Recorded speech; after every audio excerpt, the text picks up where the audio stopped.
Hello बच्चों। आज हम लोग स्टार्ट कर रहे हैं एक्सरसाइज 9.1। एक्सरसाइज 9.1 में क्वेश्चन 6 तक जो है इसके पहले वाली वीडियो में हम लोग पढ़ चुके हैं। तो आज हम लोग पढ़ेंगे क्वेश्चन नंबर 7। क्वेश्चन नंबर 7 दिया है, कह रहे हैं from a point on the ground the angle of the elevation of the bottom and the top of the transmission tower fixed at the top of the 20 metre high building 20 metre high building are 45 and 60 degree. कह रहे हैं कि एक जो है transmission tower जो है fix है कहाँ पर, top of the 20 metre high building. 20 metre ऊंची एक बिल्डिंग है, समझ लो। यहाँ से लेकर हमने यहाँ तक एक बिल्डिंग मान ली जो कि 20 मीटर की है, ठीक है। इसके टॉप पर एक टावर लगा हुआ है, ठीक। ये हमने टावर मान लिया कि यहाँ पर हमारा क्या है, टावर लगा हुआ है, ठीक। यहाँ पर देखते हैं, यहाँ पर लिखा है, क्या लिखा है कि transmission tower fix at the top of the 20 metre high building, मतलब 20 मीटर ऊंची जो बिल्डिंग है उसके ऊपर एक ट्रांसमिशन टावर लगा हुआ है, ठीक है। अब ऊपर देखते हैं क्या लिखा था कि from a point on the ground, ground के एक पॉइंट से angle of the elevation of the bottom, angle of elevation कह रहे हैं बॉटम और कह रहे हैं टॉप, टॉप का जो है कितना बन रहा है, कह रहे हैं are 45 degree and 60 degree. Question क्या है फिर से एक बार अच्छे से देख लेते हैं। कह रहे हैं from a point on the ground, ground के एक पॉइंट से the angle of the elevation of the bottom and the top, कह रहे हैं एंगल ऑफ एलिवेशन जो बन रहा है बॉटम का और टॉप का of the transmission tower, transmission tower का फिक्स एट, जो कि फिक्स कहाँ है, top of the 20 metre high building, जो 20 मीटर ऊंची बिल्डिंग के ऊपर लगा हुआ है, ठीक है। आर 45 डिग्री एंड 60 डिग्री, कह रहे बॉटम और टॉप इन दोनों का कह रहे हैं कितना है 45 डिग्री और 60 डिग्री, उन्होंने ये बोला है, ठीक है। तो दो ट्राइंगल दिख रहे हैं हम लोगों को, एक तो छोटा और एक बड़ा, ठीक है। और ये वैल्यू दी हुई है 20, नीचे की वैल्यू दी नहीं है, इसको हम क्या ले लेंगे, इसको हम x कंसीडर कर लेते हैं। और ऊपर जो टावर की हाइट है वो भी नहीं दी हुई है, और शायद यही पूछा गया find the height of the tower, height ही चाहिए, इसको हम h कंसीडर कर रहे हैं, ठीक है। अब दोनों ट्राइंगल हम अलग अलग बना रहे हैं। देखो बड़ा वाला ट्राइंगल, ये हमने जैसे बड़ा वाला ट्राइंगल बना, बड़ा वाला मतलब 60 डिग्री वाला, 60 डिग्री वाला, ये हमारा 60 डिग्री वाला। जब हम 60 डिग्री लेंगे तो उसके लिए पूरा साइड रहेगा ये, तो h और 20 एक साथ h प्लस 20 हो जाएगा, ठीक है। और बेस हमारा जो नीचे की वैल्यू है वो क्या है, x ही है, ठीक। छोटा वाला ट्राइंगल बनाते हैं। जब छोटे वाले ट्राइंगल को बनाएंगे तो क्या मिलेगा, देखो एंगल कितना है 45 डिग्री है, 45 डिग्री। अब 45 के लिए साइड कितना है, सिर्फ 20 है, तो 20 और नीचे की वैल्यू x ही है, ठीक। अब क्या करना है, अब दोनों पर देखो, इसमें भी क्या है, जैसे पिछले वाले क्वेश्चन में हम लोगों ने सीखा था ना कि हाइपोटेनस तो दिया नहीं है, सिर्फ परपेंडिकुलर और क्या है, बेस ही तो दिया है, क्या लगेगा, tan लगेगा हमेशा की इधर जो पढ़ते आ रहे हैं, ठीक है। तो किसमें पहले लगाएं कि आसानी से सॉल्व हो जाए, तो ऐसा करते हैं ना, 45 में अगर हम पहले अप्लाई कर देंगे तो x की वैल्यू निकल आएगी, क्योंकि यहाँ पर 20 पहले से ही इसकी हाइट दी हुई है किसकी, बिल्डिंग की। तो हम क्या करेंगे, x की वैल्यू फाइंड करेंगे। तो हम लोग जानते हैं कि tan थीटा जो होता है क्या होता है, परपेंडिकुलर अपॉन बेस होता है, हम लोगों ने पढ़ा है, ठीक है। अब सबसे पहले थीटा क्या कितना लेना है, 45 हम लोग ले रहे हैं, तो when theta equals to 45 degree, ठीक है। तो tan थीटा की जगह 45 इक्वल्स टू परपेंडिकुलर की जगह कितना है, जब 45 हमने लिया, परपेंडिकुलर 20 है और बेस x है, 45 की वैल्यू क्या होती है, 1 होती है, इक्वल्स टू 20 अपॉन एक्स हो गया, ठीक है। ऐसा करते हैं, इसको क्रॉस मल्टीप्लाई कर दे तो x यहाँ आ जाएगा और ये 1 जो है 20 के साथ मल्टीप्लाई, तो कितना आया, x की वैल्यू आ गई 20 मीटर। हमें x थोड़ी ना चाहिए, हमें तो हाइट चाहिए ना, तो अब हाइट निकालते हैं। हाइट के लिए क्या करना पड़ेगा, अब 60 डिग्री अप्लाई करते हैं, when theta equals to 60 degree, ठीक। अब जब 60 डिग्री हम अप्लाई करेंगे तो क्या मिलेगा तो tan 60, भाई इसी में तो रखेंगे, तो tan थीटा मतलब 60, परपेंडिकुलर, अब 60 के लिए परपेंडिकुलर कितना, h प्लस 20, और बेस हमारा x ही है। x की वैल्यू हमने 20 निकाली, इस 20 को यहाँ पुट कर देंगे, ठीक है। तो इधर देख लेते हैं, tan 60 की वैल्यू कितनी होती है, √3 होती है। h + 20, h + 20, नीचे x की वैल्यू कितनी है, 20 हमने निकाली है, क्रॉस मल्टीप्लाई कर देते हैं, 20 √3 के साथ मल्टीप्लाई हो जाएगा तो 20 √3 हो जाएगा, और ये वैल्यू जो दिख रही है 1 के साथ मल्टीप्लाई हो जाएगी तो कितना मिलेगा, h + 20 ही मिलेगा। ऐसा करो, इस 20 को ना इधर भेज दो, जब हम इधर भेजेंगे तो 20 √3 माइनस ये प्लस यहाँ पर है ना, ऐड है तो इधर आएगा, सब्ट्रैक्ट हो जाएगा, ठीक है, इक्वल्स टू h। अब देखो 20 इन दोनों में कॉमन है तो 20 कॉमन ले लो, क्या मिलेगा, यहाँ √3 मिल जाएगा, और यहाँ माइनस लगा है, माइनस ये 20 तो बाहर ही आ चुका है तो कितना 1 हो गया, इक्वल्स टू h। ये हमारी हो गई h की वैल्यू, और इसी की वैल्यू उन्होंने बोला था निकालने के लिए। तो h की वैल्यू कितनी है, 20 ब्रैकेट में √3 - 1, ठीक है। तो इस तरीके से ये क्वेश्चन कंप्लीट हो जाएगा। 8th क्वेश्चन दिया हुआ है, कह रहे हैं अ स्टैचू 1.6 मीटर टाल stands eight the top of the pedestal from a point on the ground, the angle of the elevation of the top of the statue is 60 degree and from the same point the angle of the elevation of the top of the pedestal is 45 degree. तो कह रहे हैं find the height of the pedestal, pedestal की हमें height निकालनी है। तो देखते हैं इस क्वेश्चन को कैसे करना है। देखो सबसे पहले फिगर बनाते हैं। क्वेश्चन में क्या बोला गया, आ स्टैचू 1.6 मीटर टाल, जो स्टैचू है वो कितने मीटर लंबी है, 1.6 मीटर जो है लंबी है, ठीक है। Eight the top of the pedestal, pedestal के टॉप पर वो लगी हुई है, ठीक है। एक हमने पेडेस्टल यहाँ बना लिया, ठीक है। इसके टॉप पर वो मूर्ति लगी हुई है, ठीक है। वो स्टैचू कहाँ लगी हुई है, इसके टॉप पर, समझ लो यहाँ पर लगी है, ठीक। और ये यहाँ से हम यहाँ तक क्या है, पेडेस्टल है, ठीक है। और कह रहे हैं वो जो स्टैचू है कितनी लंबी है, 1.6 मीटर टाल है, ठीक है। आगे देखो, अब कह रहे हैं from a point on the ground, ground के एक पॉइंट से the angle of the elevation, angle of elevation बन रहा है of the top of the statue, कह रहे हैं स्टैचू के टॉप का। अब ग्राउंड भाई यहाँ है, ग्राउंड का पॉइंट हमने यहाँ कंसीडर कर लिया कि यहाँ पर एक पॉइंट है, तो इस पॉइंट से क्या कह रहे हैं, angle of the elevation of the top of the statue, statue के टॉप का कितने डिग्री बन रहा है, 60 डिग्री। तो स्टैचू के टॉप का हम लोग क्या करेंगे, 60 डिग्री एंगल बना लेंगे, ठीक। ये तो हमारा ग्राउंड था, तो यही टॉप है ना, तो टॉप का कितना बन गया, 60 डिग्री, ठीक है। आगे देखो क्या कह रहे हैं, and from the same point, और कह रहे हैं सेम उसी पॉइंट से the angle of the elevation of the top of the pedestal. अब कह रहे हैं इस पेडेस्टल के टॉप का जो एंगल ऑफ एलिवेशन है वो कह रहे हैं कितना बन रहा है, 45 डिग्री। सेम पिछले वाले क्वेश्चन की तरह है, ये कितना बन रहा है, ये बन रहा है 45 डिग्री। पिछले क्वेश्चन में भी ऐसा था, उन्होंने टॉप और बॉटम बोला था ट्रांसमिशन टावर का, इसमें सेम वैसा ही है। अगर स्टैचू का बॉटम बोलेंगे या पेडेस्टल का टॉप बोलेंगे, बात तो एक ही है ना। उसमें देखो ये वैल्यू हमें निकालनी थी, इसमें दी हुई है, इसमें नीचे की वैल्यू हमें हमसे कह रहे हैं निकालो, इसमें कह रहे हैं find the height of the pedestal, इसमें ये वैल्यू निकालनी है। बस कुछ भी चेंज नहीं है, सेम ही है, बस थोड़ा सा क्या है, वैल्यू दूसरी निकालनी है। देखो सेम उसी तरीके से, इसको हमने x कंसीडर कर लिया, इसको हमने h कंसीडर कर लिया, ठीक है। दो फिगर दिख रहे हैं, दोनों फिगर को अलग अलग हम लोग बना लेते हैं, ठीक। जो बड़ा वाला फिगर है उसको पहले बनाते हैं, और छोटा वाला फिगर है उसको भी बना देते हैं।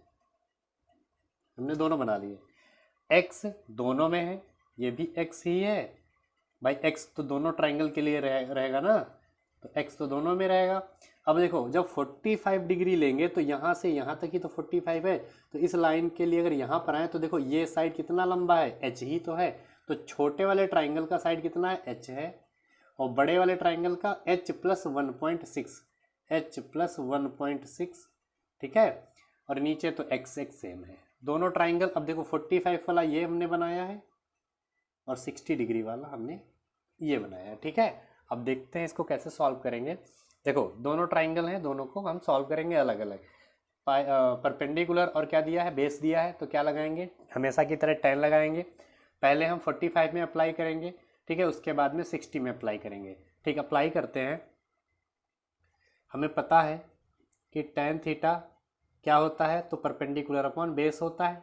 ठीक, अब थीटा 45 ले रहे हैं, when theta equals to 45 degree. जब हमने 45 लिया तो क्या मिला, tan 45 इक्वल्स टू, अब देखो 45 लिया तो परपेंडिकुलर क्या है, h है, और बेस क्या है, x है, तो h अपॉन एक्स। tan 45 की वैल्यू 1 होती है, h upon x. Cross multiply कर दे तो x इधर हो जाएगा, h इधर हो जाएगा, तो x इक्वल्स टू एच ही मिल जाएगा। ठीक है, हमें क्या मिल गया, x इक्वल्स टू एच। अब दूसरे ट्राइंगल में अप्लाई करते हैं। व्हेन थीटा इक्वल्स टू कितना है, 60, भाई इसमें 45 इसमें 60 है, तो 60 अप्लाई कर रहे हैं, तो क्या मिलेगा, tan 60 by tan theta p upon b, तो tan 60 equals to p, p कितना है, h प्लस 1.6, h प्लस 1.6, और बेस क्या है, x है, x की वैल्यू h के इक्वल ही है। tan 60 की वैल्यू कितनी होती है, √3 इक्वल्स टू, हमें फाइंड क्या करना है, हमें हाइट ही तो फाइंड करनी है, तो x को हम क्या करेंगे, निगलेक्ट करने की कोशिश करेंगे। तो ऐसा करते हैं, x जो है h के इक्वल ही तो है, तो x की जगह पर हम क्या पुट कर सकते हैं, h पुट कर सकते हैं ना, पुट कर दो, तो ऊपर है h प्लस 1.6, और इस x की जगह पर हम ये h पुट कर देंगे। हमने पुट कर दिया, ठीक है, इसके नीचे 1 लिख लो। ठीक है, क्रॉस मल्टीप्लाई करते हैं तो h √3 के साथ हो जाएगा, तो क्या मिलेगा, h √3 equals to h plus 1.6 इस 1 के साथ हो जाएगा, तो h प्लस 1.6 ही मिलेगा। ठीक है, आगे देखो, हमने ये किया, h √3 के साथ मल्टीप्लाई किया, और h प्लस 1.6 इस 1 के साथ मल्टीप्लाई करके ये वैल्यू हमें मिल गई। ठीक, अब क्या करना है, देखो इस h को ना इधर लेकर आ जाओ। जब हम इधर लेकर आएंगे तो हमें क्या मिलेगा, हमें मिलेगा h √3, और ये देखो इधर ऐड है ना, इधर भेजेंगे तो ये सब्ट्रैक्ट हो जाएगा, इक्वल्स टू 1.6। ठीक, h दोनों में है, कॉमन ले लो। जब हम कॉमन लेंगे तो हमें क्या मिलेगा, देखो जब हम h कॉमन ले लेंगे तो यहाँ पर √3 मिलेगा, और यहाँ पर ये h बाहर आ जाएगा तो सिर्फ 1 मिलेगा। ठीक है, तो ऐसा करते हैं, यहाँ √3 और यहाँ पर -1 हो जाएगा। ठीक है, इक्वल्स टू कितना दिया है, 1.6 ही तो दिया है, तो 1.6। देखो h के साथ ये वैल्यू क्या है, मल्टीप्लाई है, तो इस वैल्यू को उधर भेज दो। जब हम इस वैल्यू को उधर भेजेंगे तो हमें क्या मिलेगा, भाई ये मल्टीप्लाई है तो डिवाइड में जाएगी, तो √3 -1 हो जाएगा। रूट हमें नीचे नहीं चाहिए। ठीक है, तो हम क्या करेंगे, इसको सॉल्व करेंगे। सॉल्व कैसे करेंगे, जैसे पिछले वाले क्वेश्चन में हम लोग किए थे, जैसे यहाँ निगेटिव वैल्यू है तो हम क्या करेंगे, रूट हटाने के लिए पॉजिटिव वैल्यू लेकर आएंगे, जो कि ऊपर और नीचे दोनों जगह मल्टीप्लाई होगी। देखो तो h इक्वल्स टू 1.6, तो ऊपर के साथ मल्टीप्लाई हो जाएगा, तो 1.6 ब्रैकेट में √3 प्लस 1 ही हो जाएगा। नीचे देखो, एक में प्लस हो रहा है, एक में माइनस, तो a minus b, a plus b दिख रहा है, जो कि हमें पता है a square minus b square होता है। a स्क्वायर मतलब √3 का स्क्वायर, b स्क्वायर मतलब 1 का स्क्वायर, तो मिला क्या, तो h इक्वल्स टू 1.6 ब्रैकेट में √3 प्लस 1, और नीचे √3 का स्क्वायर है तो सिर्फ 3 मिलेगा, और -1 का स्क्वायर 1 ही होता है, तो h इक्वल्स टू 1.6 ब्रैकेट में √3 प्लस 1 अपॉन में 3 से 1 गया 2। 2 से जब इसको कट करेंगे, डिवाइड करेंगे, तो कितना मिलेगा, 2 1 जा 2, और ये 2 8 जा 16, तो 0.8। तो h की वैल्यू कितनी मिली, 0.8 ब्रैकेट में √3 प्लस 1 मीटर। तो पेडेस्टल की जो हाइट होगी वो कितनी होगी, 0.8 ब्रैकेट में √3 प्लस 1 मीटर। यही हमारा आंसर हो जाएगा। ठीक है, तो इस तरीके से क्वेश्चन कंप्लीट हो जाएगा। अगर एक बार में ये क्वेश्चन समझ में नहीं आ रहे तो आप लोग इसमें 2 से 3 बार देखेंगे तो अच्छे से समझ में आ जाएंगे। अगला क्वेश्चन है क्वेश्चन नंबर 9। कह रहे the angle of the elevation of the top of the building from the foot of the tower is 30 degree and the angle of the elevation of the top of the tower from the foot of the building is 60 degree. देखो tower और building दो यहाँ पर है, तो building जो है वो छोटी होगी, टावर जो है बड़ा होगा। ठीक है, हम बना लेते हैं, जैसे ये हमारा एक टावर है और इधर एक बिल्डिंग है। ठीक है, क्वेश्चन में उन्होंने यही चीज़ बोली है। अब देखो क्वेश्चन में क्या कह रहे हैं, the angle of the elevation, जो एलिवेशन एंगल है कहाँ का, top of the building, building के टॉप का क्या, angle of elevation, angle of elevation from the foot of the tower, कहाँ से, टावर के फुट से, कहाँ का, top of the building, building के टॉप का टावर के फुट से जो एलिवेशन एंगल है वो कितना बन रहा है, 30 डिग्री बन रहा है।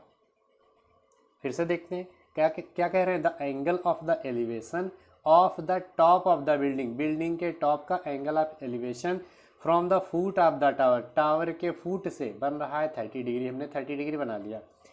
आगे देखते हैं, and the angle of the elevation, और कह रहे हैं angle of elevation of the top of the tower, अब कह रहे हैं टावर के टॉप का, टावर के टॉप का from the foot of the building, building के फुट से कह रहे हैं कितना बन रहा है, 60 डिग्री। कह रहे हैं बिल्डिंग के फुट से और टावर के टॉप का जो एंगल ऑफ एलिवेशन बन रहा है वो कितना बन रहा है, 60 डिग्री।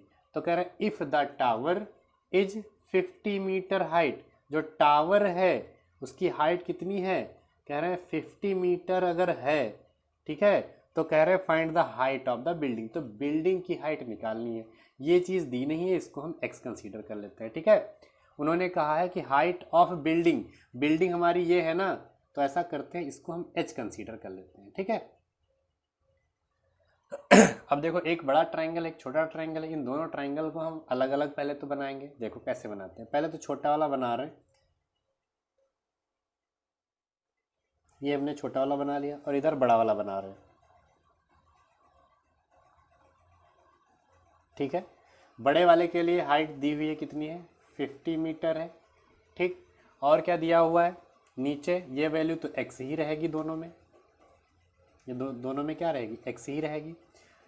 छोटे वाले की हमने 30 डिग्री वाले की हमने एच मानी है, इसको हम एच ले लेते हैं, कितना है 30 डिग्री, 30 डिग्री, ठीक है। इधर है 60 डिग्री, इतनी वैल्यू दी हुई है। कैसे सॉल्व करेंगे, हाइपोटेनस से कोई लेना देना नहीं है, तो हम क्या करेंगे, इसमें अप्लाई करेंगे tan थीटा अप्लाई करेंगे, ठीक है। सेम इसके पहले वाला क्वेश्चन, ठीक है। tan थीटा अप्लाई करते हैं, पहले तो 30 वाले में अप्लाई कर रहे हैं, तो हमें पता है कि tan थीटा होता है परपेंडिकुलर अपॉन बेस होता है, ठीक है। तो थीटा सबसे पहले कितना थीटा ले रहे हैं, 30 डिग्री, तो when theta equals to 30 degree, तो tan 30 इक्वल्स टू, अब देखो 30 के लिए परपेंडिकुलर उसके सामने वाला h है और बेस उसके नीचे वाला x है। 30 की वैल्यू tan में होती कितनी है, तो 1/√3 होती है, equals to h/x। Cross multiply x इधर मल्टीप्लाई कर देते हैं, तो x इक्वल्स टू h इसके साथ हो जाएगा, तो h/√3। तो x की वैल्यू अगर देखी जाए तो कितनी मिल रही है, h/√3, ठीक है। अब 60 में अप्लाई करते हैं, देखते हैं क्या मिलता है। तो when theta equals to 60 degree, जब 60 डिग्री अप्लाई करेंगे तो क्या मिलेगा, 60 डिग्री अप्लाई कर रहे हैं तो tan 60 इक्वल्स टू, अब 60 के लिए परपेंडिकुलर, 60 के लिए परपेंडिकुलर 50 है और बेस क्या है, x है। 60 की वैल्यू कितनी होती है, tan 60 की वैल्यू होती है √3 इक्वल्स टू 50, और x की वैल्यू अभी ऐसे ही रहने देते हैं। अब देखो इस तरीके से कुछ मिला, क्रॉस मल्टीप्लाई कर दो, x जो है √3 के साथ मल्टीप्लाई हो जाएगा और 50 1 के साथ हो जाएगा, तो x को √3 के साथ मल्टीप्लाई कर दो तो x √3 हो जाएगा और 50 1 के साथ हो जाएगा 50, ठीक है। आगे और सॉल्व करते हैं, देखते हैं क्या मिलता है। हमें x की वैल्यू कितनी दी है, x की वैल्यू यहाँ पर दी हुई है h/√3, तो इस x की जगह पर क्या करेंगे हम लोग, इस वैल्यू को पुट कर देंगे। तो x की वैल्यू है h/√3, चाहे यहाँ पर 1 लिख लो, इसको इक्वेशन 1 लिख लो, यहाँ पर लिख लो फ्रॉम 1 से क्या कर रहे हैं, x की जगह पर हम ये वैल्यू पुट कर रहे हैं, तो x की जगह पर हमने क्या पुट कर दिया, h/√3, और एक √3 पहले से ही है जो कि मल्टीप्लाई है, तो इंटू √3, ठीक है, इक्वल्स टू 50। √3 मल्टीप्लाई होकर क्या सिर्फ 3 बचेगा भाई, √3 का मल्टीप्लाई करो तो 3 हो जाएगा ना, इक्वल्स टू 50। इस 3 को उधर भेज दो, जब इस 3 को उधर भेजेंगे तो मल्टीप्लाई है तो इधर डिवाइड में हो जाएगा, ठीक है। तो h की वैल्यू कितनी है, 50/3, इसको ये भी बोल सकते हैं, ठीक है, मीटर, या इसको डिवाइड कर लेते हैं, तो डिवाइड करेंगे कितना मिलेगा, 3 1 जा 3 और कितना बचेगा यहाँ पर 2, 3 6 जा 18 और 3 6 जा 18, मतलब 16.6 समथिंग आएगा।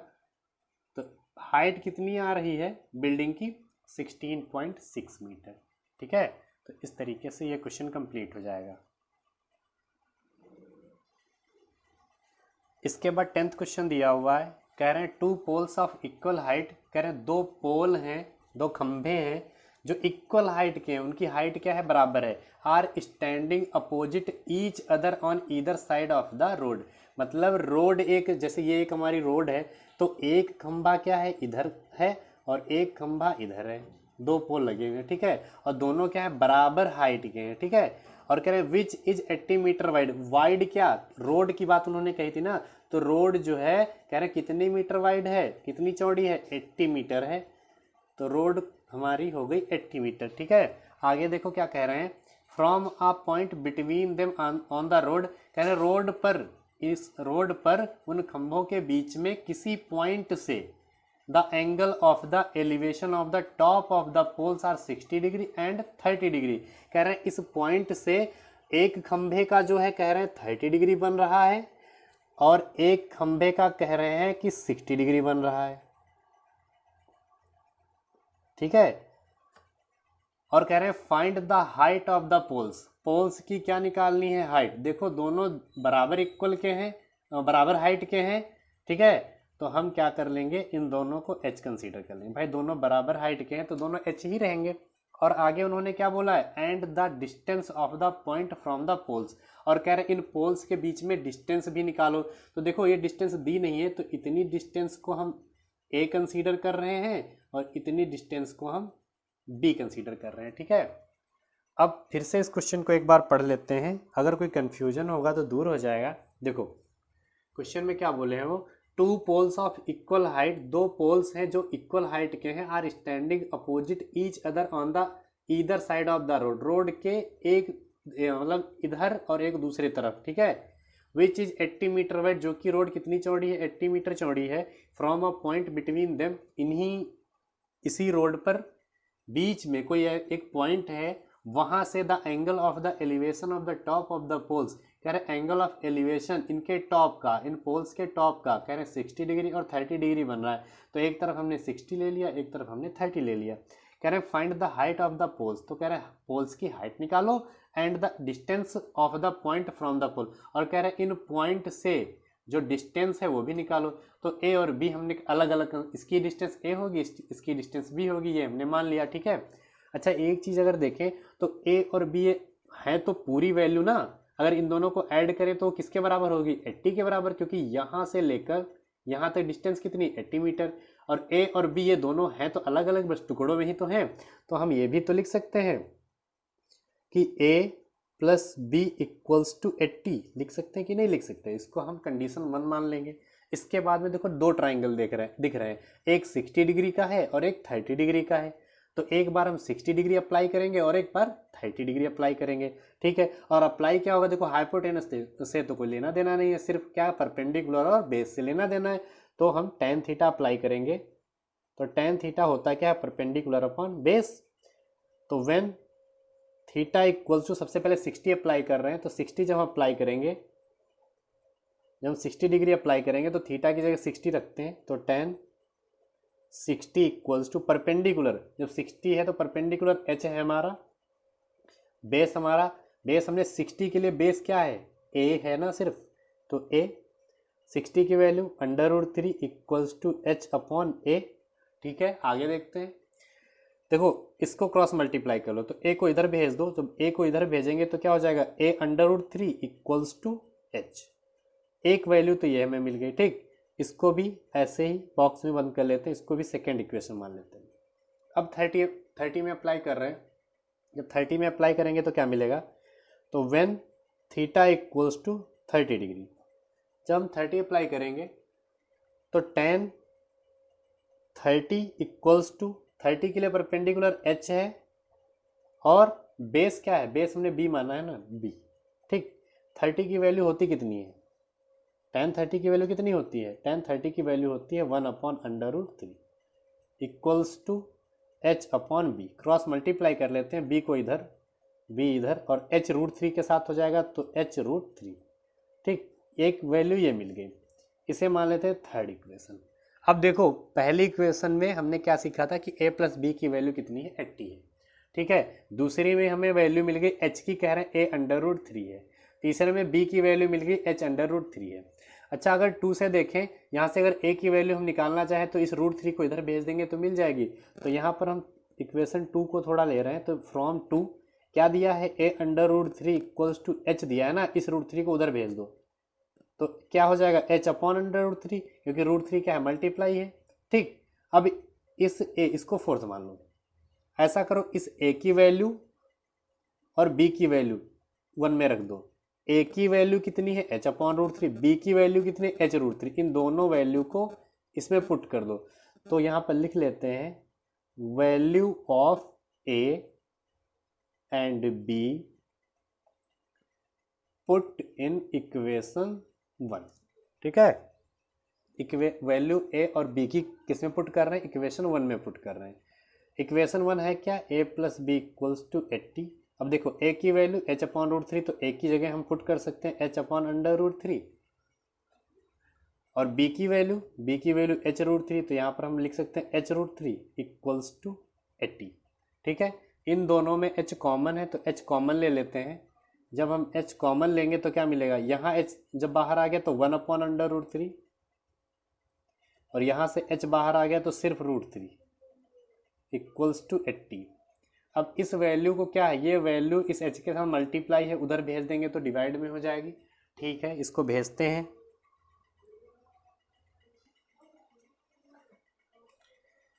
देखो, अगर इस वैल्यू को हम इधर भेजेंगे तो क्या मिलेगा, तो h यहाँ पर रह जाएगा, h यहीं पर रह जाएगा, इधर 80 है।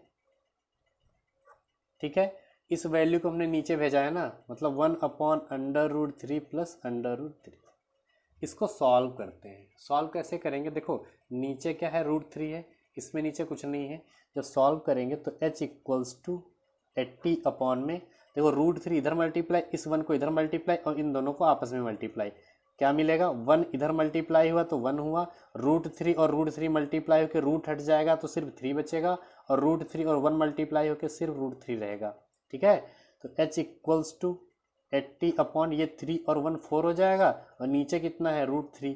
देखो 4, ये वैल्यू एक साथ पूरी है, ये वैल्यू एक साथ ही तो है, तो 4 यहीं रहेगा, लेकिन ये √3 सबसे ऊपर चला जाएगा। एक मिनट फिर से समझा देते हैं। देखो ये इस तरीके से वैल्यू मिली, ये वैल्यू एक साथ है, मतलब 3 और 1 4 था ना, तो 4/√3 एक साथ रहेगा, तो 4 यहीं पर रहेगा और √3 सबसे ऊपर चला जाएगा। तो h इक्वल्स टू 80/√3, और नीचे क्या है, 4 है। ठीक है, 4 से अगर इसको डिवाइड कर दें तो क्या मिलेगा, 4 1 जा 4, 4 2 जा 8। ठीक है, तो h की वैल्यू कितनी मिल गई, 20/√3 मीटर। तो पोल्स की जो हाइट होगी वो तो मिल गई, कितनी होगी, 20/√3। ठीक है, इसके बाद में उन्होंने ये भी तो कहा है कि उन पोल्स की क्या निकालनी है, डिस्टेंस निकालनी है। तो ठीक है, डिस्टेंस निकालते हैं। क्वेश्चन में देखो a की वैल्यू निकालनी है और b की वैल्यू निकालनी है, तो हम ऐसा करते हैं, h की जगह पर, h की वैल्यू कितनी है, h की वैल्यू आई है 20/√3। इस वैल्यू को एक बार अगर थर्ड में पुट कर दें यहाँ पर तो b की आ जाएगी, और एक बार अगर फोर्थ में पुट कर दें तो a की आ जाएगी। ठीक है, पुट करते हैं। देखो इधर कर रहे हैं, value of h put in equation third and fourth. Third और फोर्थ में क्या कर रहे हैं, हम h की वैल्यू को पुट कर रहे हैं। जब हम थर्ड में पुट करेंगे तो थर्ड इक्वेशन है क्या हमारी, थर्ड इक्वेशन है हमारी b इक्वल्स टू h√3। क्या है third equation, b equals to h√3 ही तो है। तो b इक्वल्स टू h की वैल्यू हमने फाइंड की थी, कितनी आई, h की वैल्यू हमारी आई है 20/√3, रख दो। जब हम h की जगह पर वैल्यू पुट करें कितनी, 20/√3, और ये √3 पहले से ही है। ठीक, तो देखो क्या मिला, 20 तो 20 है, √3 मल्टीप्लाई होकर सिर्फ 3 मिलेगा, और 20 और 3 मल्टीप्लाई होगा तो कितना मिलेगा, 60।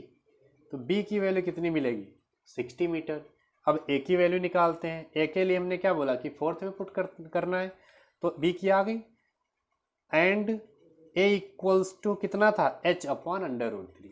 ठीक, तो रखते हैं h की, पहले तो लिख लेते हैं h/√3 तो a इक्वल्स टू h की वैल्यू कितनी थी 20√3 और नीचे √3 दिया ही है, √3 से √3 कैंसिल, a की वैल्यू कितनी मिल गई 20 मीटर। ठीक है, तो इस तरीके से a की वैल्यू भी मिल जाएगी। तो a और b की वैल्यू निकालनी थी, हम लोगों ने इस तरीके से निकाल ली। ठीक है, इस तरीके से ये क्वेश्चन कंप्लीट हो जाएगा। अगला क्वेश्चन है, कह रहे हैं a TV tower stands vertically on the bank of A canal. एक नहर के क्या है किनारे पर क्या है, एक जो है टीवी टावर लगा हुआ है। कह रहे हैं from a point on the other bank, कह रहे हैं उसी नहर के दूसरे किनारे से, कह रहे हैं डायरेक्टली अपोजिट द टावर, जो कि टावर के बिल्कुल अपोजिट है, the angle of the elevation of the top of the tower, tower का जो है एंगल ऑफ एलिवेशन जो है वो 60 डिग्री बन रहा है। फ्रॉम एनदर पॉइंट, और कह रहे हैं दूसरे पॉइंट से 20 मीटर अवे, जो कि 20 मीटर दूर है। कह रहे हैं फ्रॉम दिस पॉइंट, इस पॉइंट से क्या है, to the foot of the tower, tower के फुट का the angle of the elevation of the top of the tower is 30 degree. तो कह रहे हैं find the height of the tower and the width of the canal. देखो question कैसे दिया हुआ है, पहले तो कैनाल मतलब नहर के किनारे क्या है, एक टावर है। ठीक, समझ लो ये कोई एक हमारा टावर है और ये हमारी एक कैनाल है। ठीक, एक नहर है। अब उन्होंने जो जो बोला था वो हम अप्लाई कर रहे हैं। Angle of elevation of the top of the tower, कह रहे हैं टावर के टॉप का एंगल ऑफ एलिवेशन जो है, कह रहे हैं 60 डिग्री है।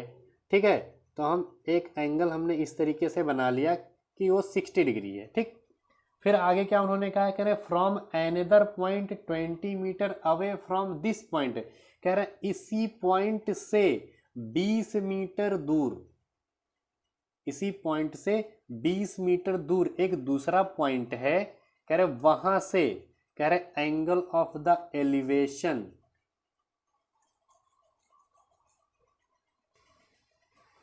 कितना बन रहा है, elevation of the top of the tower is 30 degree. कह रहे 20 मीटर जो दूसरा पॉइंट है, उस पॉइंट से इसी टावर के टॉप का, कह रहे जो एंगल बन रहा है वो कितना बन रहा है 30 डिग्री। तो फाइंड क्या क्या करना है, कह रहे find the height of the tower. एक तो टावर की हाइट निकालो, तो हमने h मान लिया। ठीक है, और क्या है विड्थ ऑफ द कैनाल, तो कैनाल तो हमारी इतनी ही है ना, कैनाल कितनी है भाई, यही तो कैनाल इतनी है। विड्थ हमारी कितनी है, विड्थ इतनी ही तो है कैनाल की। ठीक है, इसको हम x कंसीडर कर लेते हैं। ये तो पॉइंट अलग था, इस पॉइंट से 20 मीटर अलग दूसरा पॉइंट था, लेकिन कैनाल की जो विड्थ है उन्होंने बोला था ये टावर है, टावर से एक किनारे से कह रहे 60 डिग्री बन रहा था, तो यहाँ तक ये हमारी नहर रहेगी। ठीक है, जिसकी चौड़ाई कितनी हमने x कंसीडर कर लिया। दो ट्राइंगल दिख रहे हैं, इन दोनों ट्राइंगल को हम सेपरेट अलग अलग कर लेते हैं। सबसे पहले तो 30 डिग्री वाला बनाते हैं, ये हमने 30 डिग्री वाला बना लिया, और इसको भी बना लेते हैं। ठीक है, ये हमारा 30 डिग्री वाला है और ये हमारा 60 डिग्री वाला है। 30 डिग्री वाले के लिए देखो 20 मीटर यहाँ से यहाँ तक है, और यहाँ से लेकर यहाँ कितनी है x, तो टोटल हो जाएगी 30 + x।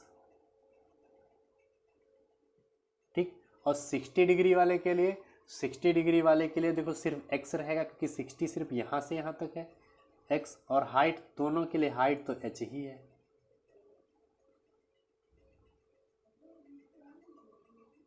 ठीक है, एक बार हम 60 अप्लाई करेंगे और एक बार 30 अप्लाई करेंगे। ठीक है, देखते हैं, हमें पता है। और देखो इसमें भी हाइपोटेनस से कोई लेना देना नहीं, सिर्फ परपेंडिकुलर बेस, तो tan ही अप्लाई होगा।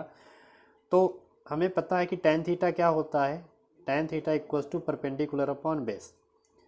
सबसे पहले थीटा अप्लाई कर रहे हैं 60 डिग्री, तो when theta equals to 60 degree, तो tan 60 इक्वल्स टू जब 60 अप्लाई करेंगे तो परपेंडिकुलर h है, बेस x है, तो h अपॉन x रहेगा।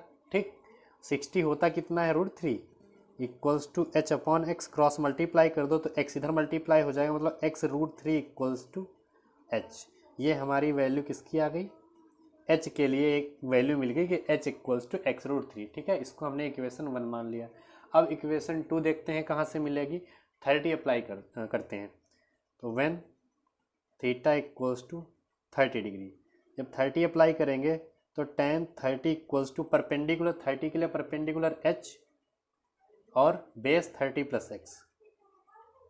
ठीक है, ऐसा करो 30 की वैल्यू रख लो। 30 की वैल्यू कितनी होती है, तो 1/√3 होती है। ठीक है, equals to h upon 30 plus X. Cross multiply कर लेते हैं, ये वैल्यू 1 के साथ, ये वैल्यू √3 के साथ, तो हमें मिला क्या, h √3 के साथ हो गया, तो h √3 हो गया इक्वल्स टू 30 प्लस एक्स 1 के साथ, तो 30 प्लस एक्स। अब ऐसा करते हैं, h की वैल्यू कितनी है, x √3 है ना, तो इस वैल्यू को यहाँ पर पुट कर दो। तो यहाँ पर क्या लिख रहे हैं, फ्रॉम 1 से क्या हम कर रहे हैं, h की वैल्यू जो ये दी हुई है यहाँ पर पुट कर रहे हैं। तो x √3 और ये √3 पहले से ही है, सिर्फ हम यहाँ पर वैल्यू पुट कर रहे हैं h की जगह पर, तो x/√3 इंटू ये √3 पहले से ही है equals to 30 plus X. √3 multiply होगा, सिर्फ 3 बचेगा, तो 3x हो जाएगा, तो 3x equals to 30 plus X. इस x को इधर लेकर आ जाओ, तो 3x और minus X equals to 30, subtract कर दें तो 2x इक्वल्स टू 30, तो x की वैल्यू कितनी, 30/2 से कट करेंगे कितना, 15, तो x की वैल्यू 15 मीटर।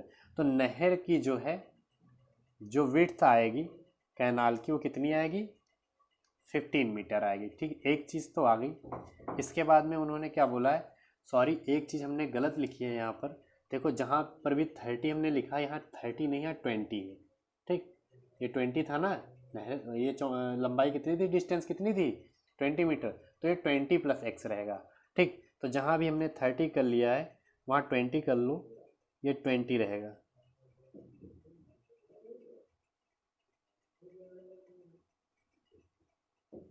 यहाँ पर भी 20, यहाँ पर भी 20, यहाँ पर भी 20, यहाँ पर भी 20 और यहाँ पर भी 20। अब 2 से जब डिवाइड करेंगे तो कितना मिलेगा, 10 मिलेगा। ठीक है, तो सिर्फ 10 मीटर। तो x की वैल्यू तो आ गई 10 मीटर की। नहर जो है, जो कैनाल है, उसकी चौड़ाई कितनी है, 10 मीटर है। ठीक है, अभी हमें क्या निकालना है, कह रहे थे हाइट ऑफ द टावर, तो टावर की हाइट भी तो निकालनी है। ठीक है, टावर की हाइट निकालते हैं, देखते हैं कैसे करना होगा। टावर की हाइट के लिए देखो, इसमें क्वेश्चन में सारी चीज़ें आ चुकी हैं। देखो x की वैल्यू कितनी मिल गई है हमें, x की वैल्यू हमें मिल गई है 10 मीटर।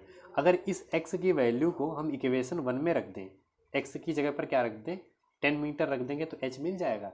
तो यहाँ पर ही कर लेते हैं, तो value of x put in equation first. Equation 1 में सिर्फ वैल्यू पुट कर दो। देखो इक्वेशन 1 हमारी थी x√3 equals to h। x की वैल्यू कितनी, 10, तो x की जगह 10 रख दो, तो 10/√3 मीटर इक्वल्स टू h। तो हाइट कितनी आ गई, तो h की वैल्यू मिल गई 10/√3 मीटर। यही हमारी हाइट होगी टावर की। ठीक है, तो ये हमारी हाइट हो गई और ये हमारी विड्थ हो गई। इस तरीके से ये क्वेश्चन कंप्लीट हो जाएगा।